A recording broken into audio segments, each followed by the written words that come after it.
सांगणार आहे मतदाराला जागरूक करण्यासाठी हे जे आज आयोजन करण्यात आलेलं 171 चुनाव आयुक्तांनी काय सांगितलं? माझं नाव संदीप रामचंद्र गवारे, मी असिस्टंट कोऑर्डिनेटर आहे स्वीपचा. तर स्वीपच्या अंतर्गत आपण ही रॅली काढत आहोत की मतदारांना जागृत करण्यासाठी. तर आपल्या सर्वांना माहिती असेल की लोकसभा इलेक्शन आहे 2024चं.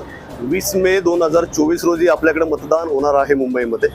तर सर्व मतदारांना हेच आव्हान असेल की त्यांनी त्या दिवशी घरामध्ये न बसता आपल्या मतदानाचा हक्क हा बजावायचा आहे. आणि हा का बरं बजावायचा आहे की स्वतःसाठी एक मतदान हे करणं खूप गरजेचं आहे. कारण की जर त्यांनी ते मतदान केलं तर त्यांचंच जे पुढचं भविष्य आहे ते त्यांच्या एका वोटिंगमुळे किती बदलू शकतं हे त्यांना करणं खूप गरजेचं आहे. त्यासाठी आम्ही आमच्या 171 विधानसभा मतदारसंघामार्फत हे सर्व लोकांना आव्हान करत आहोत आणि त्यासाठीच ही रॅली काढण्यात आलेली आहे आजची.